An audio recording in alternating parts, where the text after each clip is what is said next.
بسم اللہ الرحمن الرحیم۔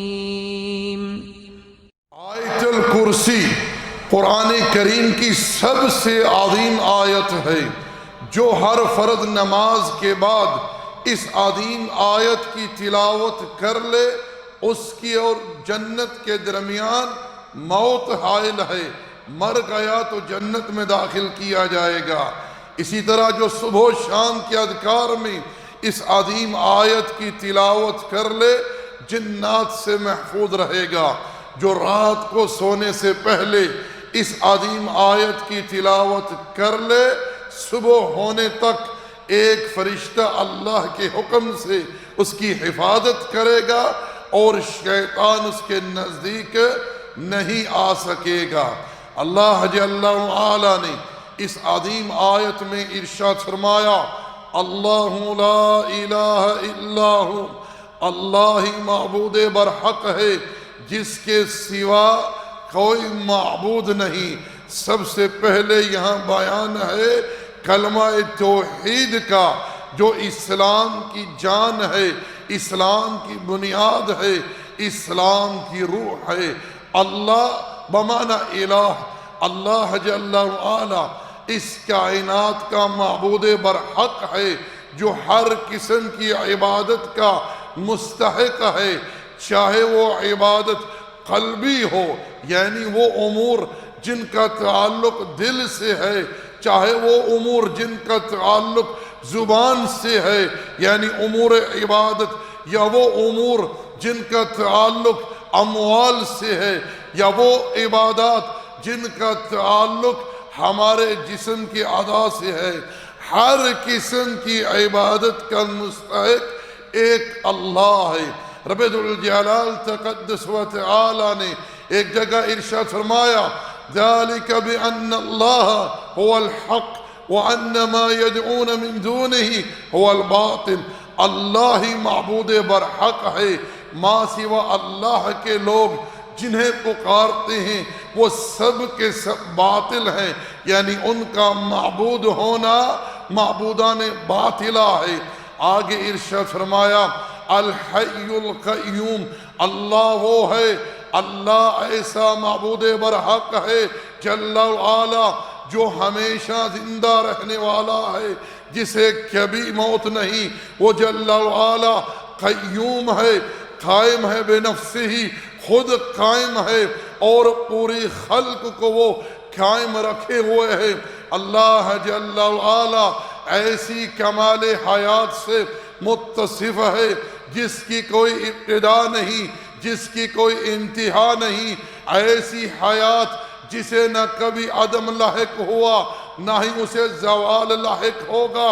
اللہم انت الاول فلیس قبلک شیء وانت الآخر فلیس بعدک شیء وانت الظاہر فلیس فوقک شیء وانت الباطن فلیس دونک شیء کل من علیہا فان وَيَبْقَى وَجْهُ رَبِّكَ ذُو الْجَلَالِ وَالْإِكْرَامِ كُلُّ شَيْءٍ هَالِكٌ إِلَّا وَجْهُهُ وَقَالَ جَلَّ وَعَلَا إِنَّكَ مَيِّتٌ وَإِنَّهُمْ مَيِّتُونَ۔ پیارے پیغمبر، آپ کو بھی موت آنی ہے اور ان سب کو موت آنی ہے۔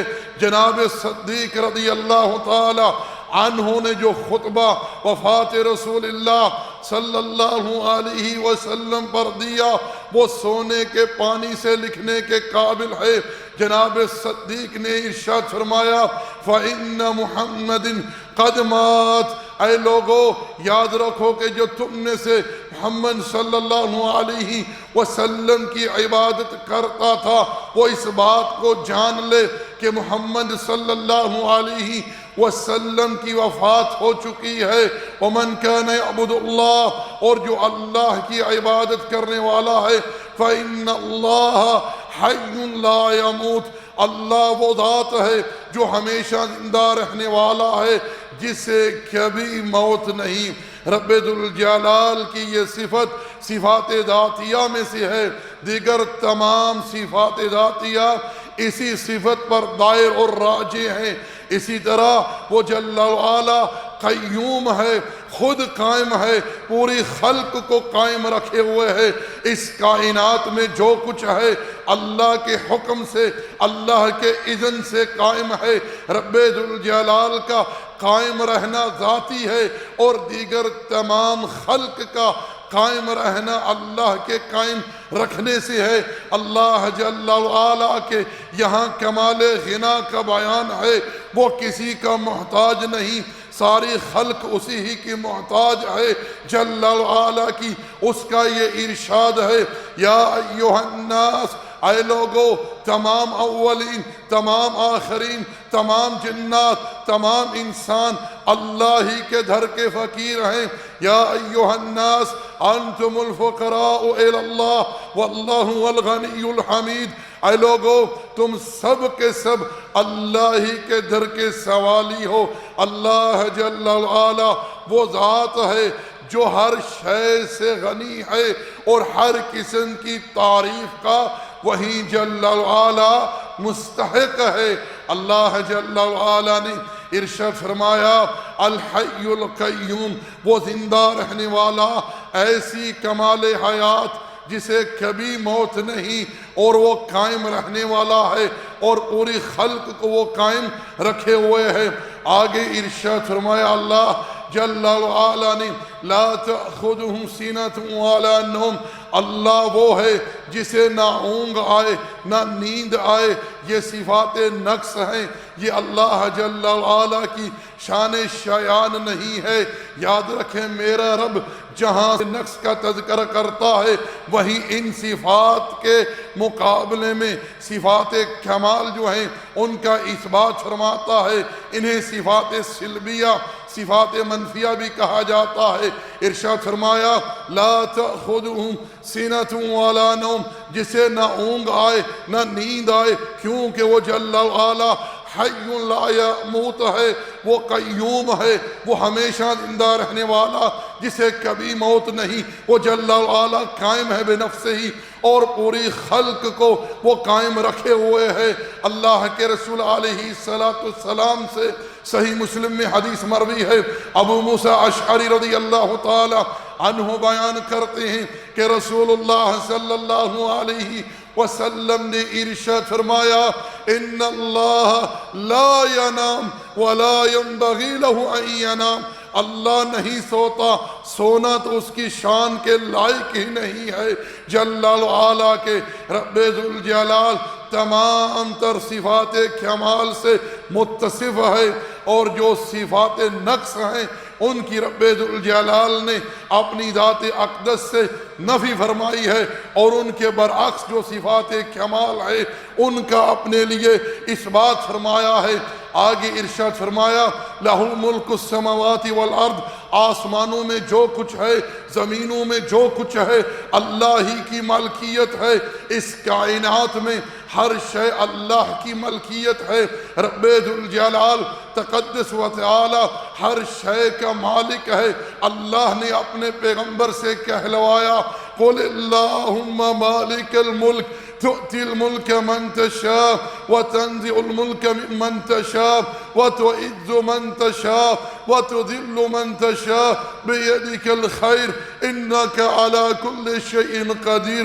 اے اللہ، ہر قسم کی بادشاہت تیرے ہی لیے ہے، تو جسے چاہتا ہے، جب چاہتا ہے، جتنی چاہتا ہے، جیسے چاہتا ہے، اپنی رحمت سے بادشاہت عطا کرتا ہے، اور جب چاہتا ہے، جس سے چاہتا ہے، جب چاہتا ہے، اس سے بادشاہت چھین لیتا ہے۔ یہ تیری حکمت ہے، تو اپنے فضل سے جسے چاہے عزت عطا کرے، اور جسے چاہے اپنی حکمت سے ذلت کی پسپائیوں میں گرا دے۔ ہر شے تیرے اختیار میں ہے، اور تو ہر شے پر قادر ہے۔ آگے ارشاد فرمایا، من ذا الذی یشفع عندہ الا باذنہ، کون ہے جو اللہ کے اذن کے بغیر، اللہ کے حکم کے بغیر اللہ کی بارگاہ میں کسی کی شفاعت کر سکے۔ یاد رکھیں شفاعت جو ہے یہ رب ذوالجلال کی ملکیت ہے۔ قیامت کے دن اللہ کی بارگاہ میں وہی شفاعت کر سکے گا جسے شفاعت کرنے کے لیے اجازت دی جائے گی، اور اسی ہی کے لیے کر سکے گا جس کے لیے رب اجازت دے گا، اور اللہ اجازت نہ دے گا مگر اہل توحید کے لیے۔ کیونکہ صحیح بخاری میں سیدنا ابو ہریرہ رضی اللہ تعالی عنہ سے مروی ہے، میں نے پیارے پیغمبر سے پوچھا تھا، اے اللہ کے رسول، وہ کون سا خوش قسمت انسان ہے جسے قیامت کے دن آپ کی شفاعت نصیب ہوگی؟ پیارے پیغمبر نے ارشاد فرمایا، من قال لا الہ الا اللہ خالصا مخلصا من قلبہ، جس نے کلمہ توحید لا الہ الا اللہ کا اقرار و اعتراف دل کے اخلاص کے ساتھ کیا، ایسے خوش قسمت انسان کو میری شفاعت نصیب ہوگی۔ یاد رکھیں کل قیامت کے دن امام الانبیاء سید ولد آدم علیہ السلام اللہ جل وعلا کی بارگاہ میں سجدہ کریں گے۔ اللہ جل وعلا اس وقت اپنے پیغمبر کو ایسی تسبیحات القاء فرمائے گا جن تسبیحات کو اس سے پہلے ما سوا اللہ کے کوئی نہیں جانتا ہوگا۔ اللہ کے رسول ان تسبیحات کے ذریعے اللہ کی حمد و ثنا بیان کریں گے۔ رب ذوالجلال تقدس و تعالی جب چاہے گا اپنے پیغمبر کو حکم دے گا، ارفع رأسک یا محمد، اے محمد صلی اللہ علیہ وسلم سر اٹھائیے، واسأل تؤتى واشفع تشفع، سوال کیجئے عطا کیا جائے گا، شفاعت کیجئے شفاعت قبول ہوگی۔ اس وقت خلق کے درمیان حساب شروع ہوگا، اسے کہتے ہیں مقام محمود۔ یہ سب سے پہلی شفاعت ہوگی جو رسول اللہ صلی اللہ علیہ وسلم اہل موقف کے حق میں کریں گے، مگر اللہ کے اذن سے، اللہ کی اجازت سے۔ رب ذوالجلال تقدس و تعالی نے قرآن کریم میں ارشاد فرمایا، یوم یقوم الروح والملائکہ صفا لا یتکلمون الا من اذن له الرحمن وقال صوابا۔ اس روز روح الامین، جبریل اور دیگر تمام ملائکہ کتار باندھ کر کھڑے ہو جائیں گے، کوئی کلام نہیں کر سکے گا مگر جسے اللہ جل وعلا اجازت دے اور وہ ٹھیک ٹھیک بات کہے۔ یاد رکھیں شفاعت کے تعلق سے 3 قاعدے ہر انسان اپنے ذہن میں بٹھا لے۔ پہلا قاعدہ یہ ہے کہ شفاعت اللہ کے اذن سے ہوگی، اللہ کے حکم سے ہوگی، اور اسی ہی کے لیے ہوگی جس کے لیے رب اجازت دے گا، اور وہی کر سکے گا جس کو شفاعت کرنے کی رب اجازت دے گا۔ شافع اور مشفوع جو ہیں دونوں اللہ کی مشیت سے، اللہ کی اجازت سے مقرر ہوں گے، اور اللہ اجازت نہ دے گا مگر فقط اہل توحید کے لیے، جو لوگ اس حالت میں مرے جنہوں نے اللہ کے ساتھ شرک نہ کیا ہوا۔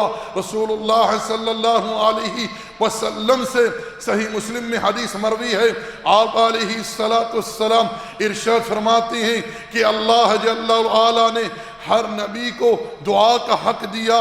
وہ نبی اپنی زندگی میں دعا کر چکا، اللہ نے قبول کر لی، وہ حق مجھے بھی دیا گیا، میرے سے بھی کہا گیا کہ آپ دعا کر لیجئے ہم قبول کریں گے، مگر میں نے اس حق کو اپنی امت کے لیے چھپا کے رکھا ہے، سنبھال کے رکھا ہے۔ اس حق کو، اس دعا کو میں قیامت کے دن استعمال کروں گا اپنی امت کی شفاعت کے لیے۔ پھر آپ علیہ السلام ارشاد فرماتے ہیں، فَهِيَ نَائِلَةٌ إِن شَاءَ اللَّهُ مَنْ مَاتَ مِنْ أُمَّتِي لَا يُشْرِكُ بِاللَّهِ شَيْئًا۔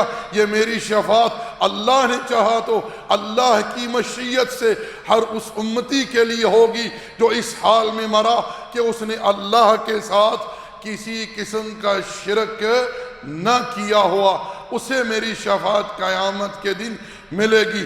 آگے رب ذوالجلال تقدس و تعالی نے ارشاد فرمایا، یعلم ما بین ایدیہم وما خلفہم، جو کچھ ان کے آگے ہے، جو کچھ ان کے پیچھے ہے، رب ذوالجلال ہر شے کو جانتا ہے، کوئی شے اس سے مخفی نہیں۔ رب ذوالجلال تقدس و تعالی ہر شے کے جاننے والا ہے، اس کا علم ہر چیز پر محیط ہے۔ جو کچھ آسمانوں میں ہے، جو کچھ زمینوں میں ہے، زمین کے پیٹ میں ہے، سمندروں میں ہے، پہاڑوں میں ہے، پہاڑوں کے نیچے ہے، ہواؤں میں ہے، فضاؤں میں ہے، ہر شے اللہ کے علم میں ہے۔ کوئی چیز رب ذوالجلال تقدس و تعالی کے علم سے باہر نہیں، کوئی شے اس سے مخفی نہیں۔ لا یخفی علیہ شیء فی الارض ولا فی السماء، نہ آسمانوں میں نہ زمینوں میں کوئی شے میرے رب سے جل وعلا سے مخفی نہیں ہے۔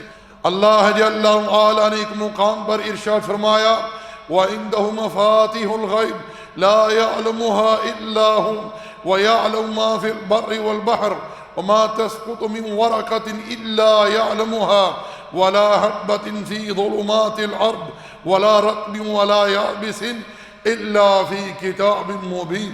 اور اللہ ہی کے پاس غیب کی کنجیاں ہیں جنہیں اللہ کے سوا کوئی نہیں جانتا۔ وہ جانتا ہے جو کچھ خشکی میں ہے، جو کچھ سمندروں میں ہے، کوئی پتا نہیں گرتا مگر وہ اسے بھی جانتا ہے۔ زمین کے تر حصے میں کوئی دانہ پڑتا ہے یا خشک حصے میں، یہ سب کچھ لوح محفوظ میں درج ہے، کتاب مبین میں محفوظ ہے۔ رب ذوالجلال تقدس و تعالی سے کوئی شے مخفی نہیں ہے، وہ جل وعلا ہر شے کے جاننے والا ہے۔ انہ علیم بذات الصدور، وہ تمہارے سینوں کے احوال کو بھی جل وعلا جانتا ہے۔ آگے ارشاد فرمایا ولا یحیطون بشیء من علمہ الا بما شاء، اور یہ اس کے علم میں سے کسی چیز احاطہ نہیں کر سکتے مگر جو وہ چاہے۔ رب ذوالجلال تقدس و تعالی کا علم اتنا وسیع ہے کہ کوئی خلق اس کا احاطہ نہیں کر سکتی، مخلوق اس کا تصور نہیں کر سکتی، مگر اللہ جل وعلا اپنی مشیت سے جب چاہتا ہے، جتنی چاہتا ہے، جو چاہتا ہے، اپنی خلق میں سے کسی مخلوق کو علم کی کوئی بات بتلا دیتا ہے، سکھلا دیتا ہے جل وعلا۔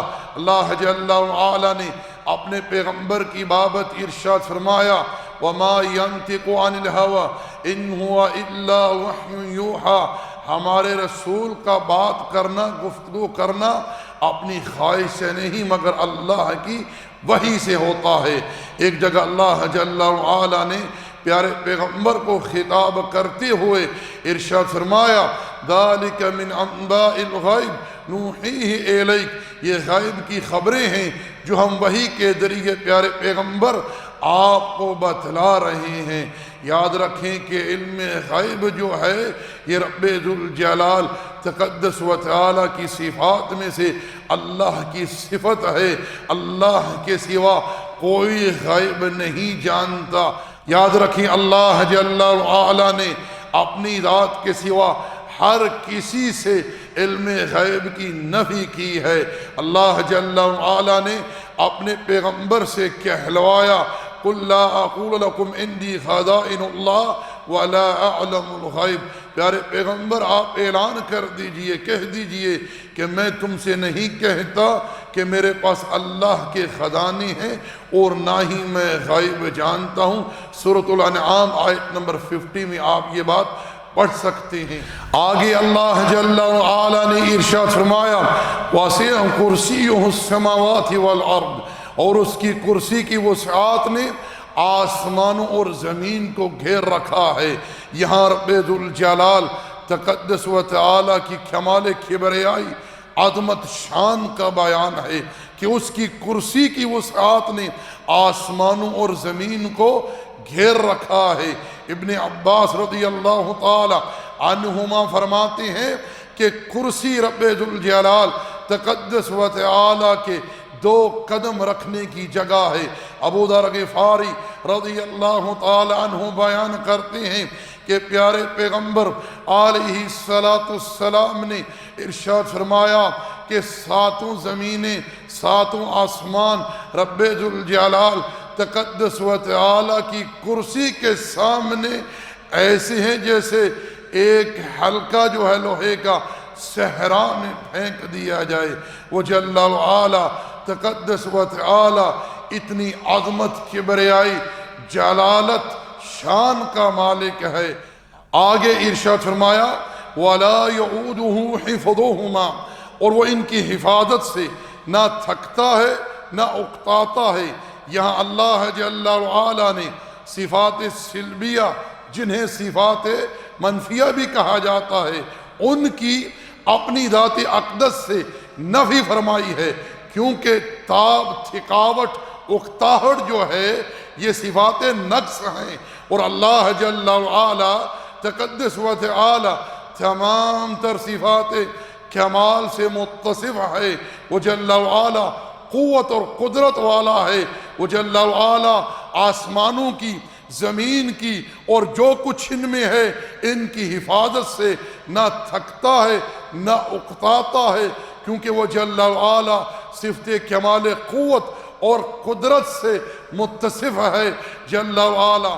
اللہ جل وعلا نے ایک مقام پر ارشاد فرمایا وَلَقَدْ خَلَقْنَا السَّمَاوَاتِ وَالْأَرْضَ وَمَا بَيْنَهُمَا فِي سِتَّةِ أَيَّامٍ وَمَا مَسَّنَا مِن لُغُوبٍ، اور تحقیق ہم نے آسمانوں کو، زمین کو اور جو کچھ ان کے درمیان ہے 6 دنوں میں پیدا کیا، اور ہمیں تھکاوٹ نے چھوا تک نہیں، کیونکہ وہ جل وعلا کمال قوت، کمال قدرت کی صفت سے متصف ہے تقدس و تعالی۔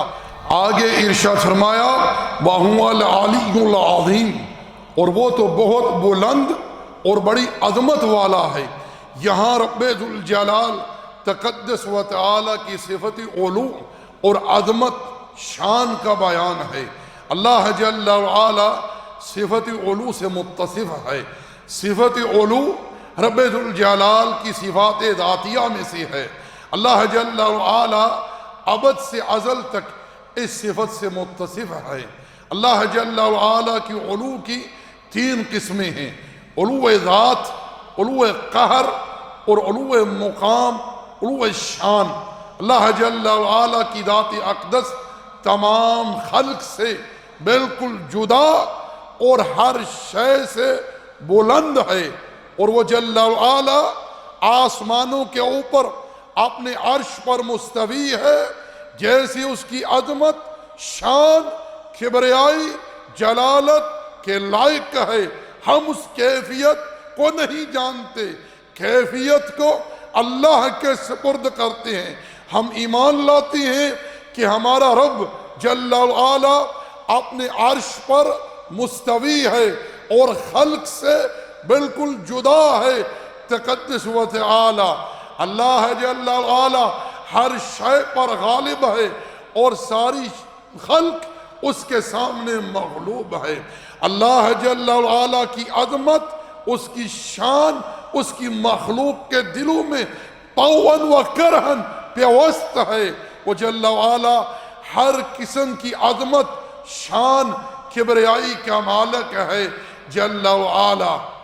سبحان ذی الجبروت والملکوت والکبریاء والعظمہ، سبحان اللہ وبحمدہ، سبحان اللہ العظیم۔ الہی، جو اس آیت کریمہ کو سن کر، سمجھ کر، ایمان لا کر آگے دوسرے لوگوں تک پہنچائے، الہی اس پر اپنا کرم، فضل، رحمت فرما اور اس کی ہر مشکل آسان فرما، دنیا میں اور آخرت میں۔ الہی ہم سب سے راضی ہو جا، الہی ہم سب کو اپنی توحید کا فہم عطا فرما۔ وما علینا الا البلاغ، وصلی اللہ علی نبینا محمد وعلی آلہ وصحبہ اجمعین۔